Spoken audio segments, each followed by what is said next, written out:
In part 2 of our Porsche Legends DLC showcase, we're taking a look at 3 more cars, including this, Steve McQueen's monster, the 917K. Let's do it.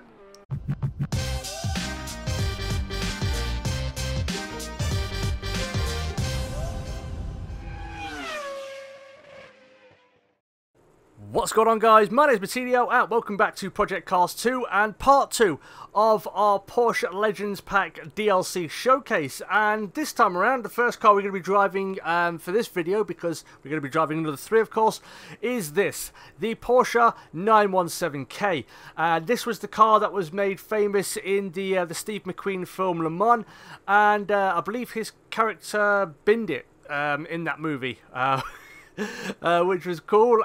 So yeah, we're going to take this for a couple of laps around here, see what it's like. This is one of the cars I've really been looking forward to, along with that Carrera RSR. So yeah, let's get into the correct view, and let's go for the second gear pull away.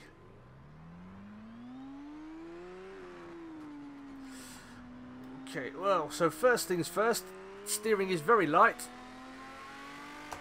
and a little bit numb, and the rear end's a little bit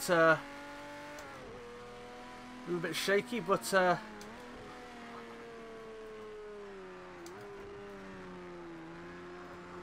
whoa, okay, felt the rear going then. You know, despite that though, it still does feel a lot more civilized than the 917/10. And like I said, this is one of the cars I've been looking forward to, because I do love my old racing movies, you know, films like Le Mans and Grand Prix and stuff like that. So really been looking forward to getting my hands on this thing. So the early impressions, well, obviously the steering is very numb. I need to tighten that up because it's very, very light, and also you're having to do quite a lot of turning in order to get a reaction out of it, if that makes sense. So like, whoa. Okay, well there we've invalidated the lap. Yeah, also the brakes need to be, the brake bias need to be shifted forward a little bit, and I think the brake pressure needs to come down. But I think the main problem is with the steering at the moment. I don't know, maybe I'm trying to drive it a bit too fast because I've just come out of a 2017 RSR. So, but yeah, I like it. I mean, I don't think this would take you know, a hell of a lot of tweaking and setup work to make it properly drivable. It's a lot more civilized than the like I said, the 917/10. It's just the braking and other things that that need work, but yeah, this circuit is really growing on me. I didn't think it would be. I thought it'd be like, oh, it's just another bloody test circuit. Yeah. But I actually quite like it. I do. I really do like it.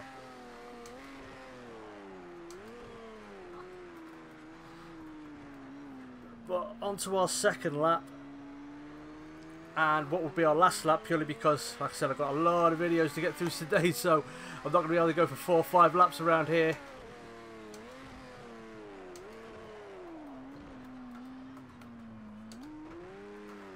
I think maybe first gear through there would be advantageous.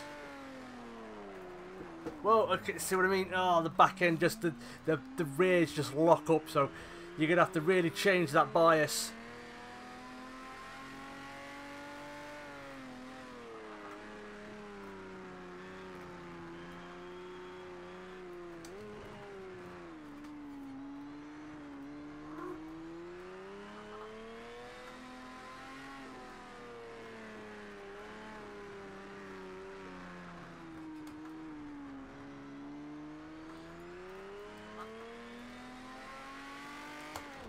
Well, onto the straights for the last time.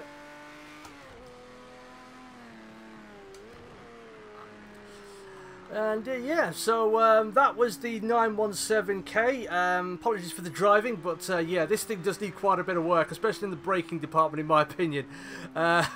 because it's very, very wily. But yeah, what we're going to do now is we're going to switch over to another car, and we're going to go for another couple. We're going to go for a couple of laps in the in something new. So I'll be back in a second. Okay then, guys, we're back, and this time around we've got the Porsche 908 /03, and yeah, we're going to go for another couple of laps around here. This falls into the vintage prototype B category, I believe. So yeah, we're going to give this a go and see what it's like. This is the car with the flat 8 engine, so it sounds a little bit odd. Not bad, just odd.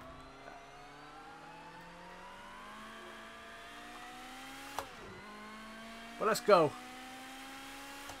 See what we can do in this thing.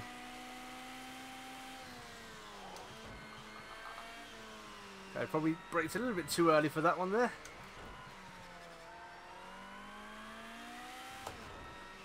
It does feel very light and nimble.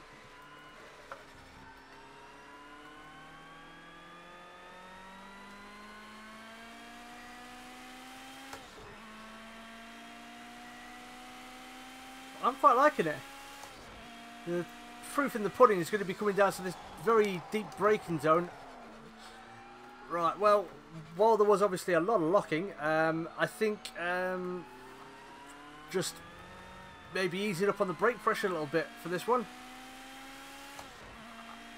I think the thing that's catching me out more is the fact that I've just come from a 917K which refused to go around some of these corners, especially this one. And this one does. Woo! Still got to be wary on that rear end though, even though it does feel quite stable.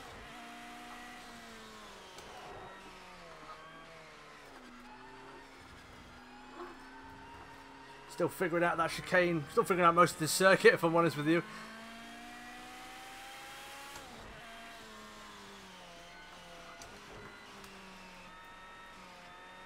But I do like this corner coming into this bus stop chicane sort of thing.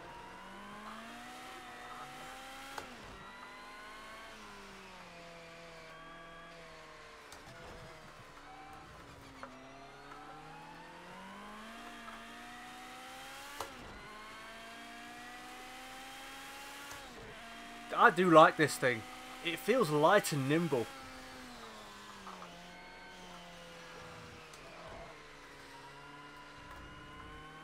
And it's not too vicious on the rear end. It can get away from you if you're a little bit too happy and abrupt on the gas, but it's pointy. The rear end feels stable.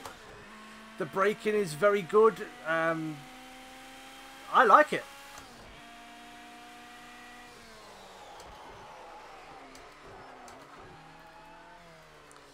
Again, so I'm to be somewhat hesitant with the brakes, because I know I'm gonna have to get on it hard through that corner. So maybe getting on the brakes a little bit early, but I suppose better early than late. In most things, especially braking into deep braking zones.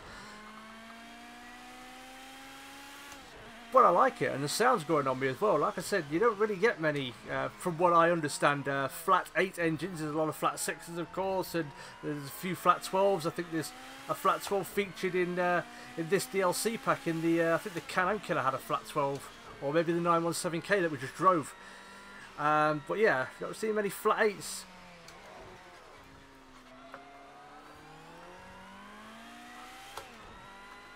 I really do like this. This was one of the cars I was a bit, nah, take it or leave it sort of thing, but it's very quickly becoming one of my favourites because it's just so much fun to drive.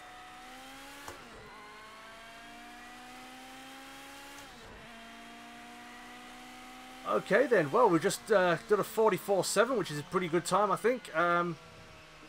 I don't know, like again, I've got no base for comparison with regards to that, but yeah. So what we're going to do is we're going to switch over one more time to another car, and yeah, we're going to have another go at something new. So we'll be back in a second.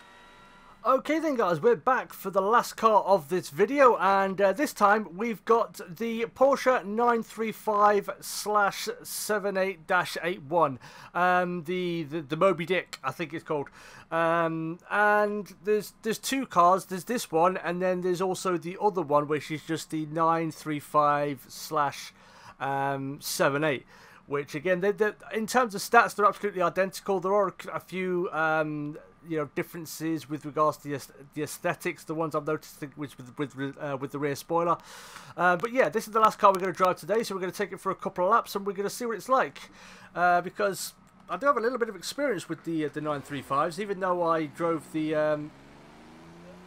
a different variant of it. And while I do like the fact that they've added this thing, I do question the logic of having a car which is so many different variations of the same sort of car, the 935. I know we've got a couple in there already, and with this DLC pack it brings the variations up to 4 as we invalidate the lap early on. So they did this in the last DLC, the last game, sorry. In terms of bringing cars out that were kind of identical, we had I think it was a Subaru BRZ and a Toyota GT86 and so on, and they're all identical cars basically, So yeah, I question the logic of that really. But I suppose one of the things that helps fund these games is maybe money, or the whole brand stuff. I don't know. I don't know anything about that side of it. So yeah, it's a little bit annoying, but we deal with it. And this thing, oddly civilized. It is. It's oddly civilized. It's very planted at the rear when you get the power down.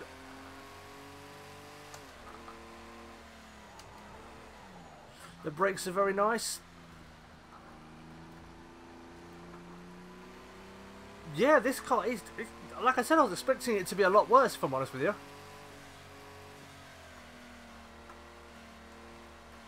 It is only a 4-speed gearbox, however.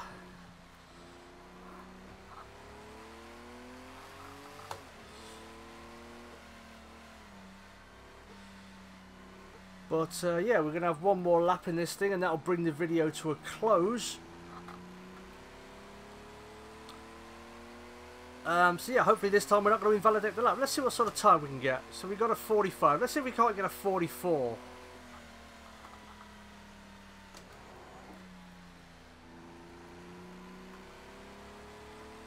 I think a 44 is definitely possible with a box standard setup. Ooh, trying to go away from me then.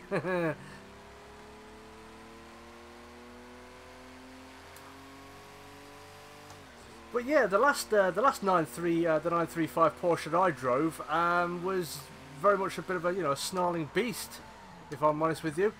That I drove that on Hill Climb Monsters. It could have been the case that the circuit I was on wasn't as smooth as this one I'm on at the moment. But yeah, like I said, I'm surprised at how civilized this thing is, if I'm honest with you. Let's try and stay in second through this corner. A bit tight, but we got through it. With a little bit of luck, we will make it through the curve. I don't know. I shouldn't sing, should I? Yeah. I mean, one, I'm terrible at it. Two, I'm terrible at it. And three, I'm terrible at it. But as we're coming down towards the back end of the lap, and this is probably my favourite section of the lap. This long right-hander that comes into this very short bus stop chicane. Still haven't quite figured it out yet. There's still a bit of learning to do on that front, but I like that bit.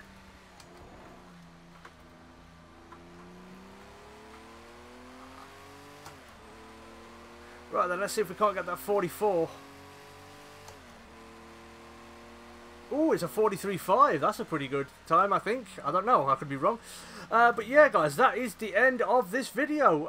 So this is part 2. We've got one more part to go where we'll be taking a look at the the other 935 we've got in this DLC pack, along with the 2 road cars we've got as well. But yeah, guys, that is the end of the video. So thank you once again so much for watching. If you did enjoy, would like to see more Project Cars 2 or racing content from myself, make sure you hit that like button and subscribe. Also, if you haven't already, go check out part 1. That's where we've run through the first 3 cars, which was the 911 RSR, the GTE car, the 911 Carrera RSR, and the Can-Am Killer. But yeah, guys, that's the end of the video. And don't be afraid to leave a comment down below. Let me know how you're feeling about this DLC, and also let me know if there's any other cars you would like to have seen in this Porsche DLC. I know we've still got a couple to come in the Le Mans DLC, but yeah, don't be afraid to let me know in the comments, guys. But again, thank you for watching, take care, and I'll catch you in the 3rd and final video, which will be up shortly. Peace!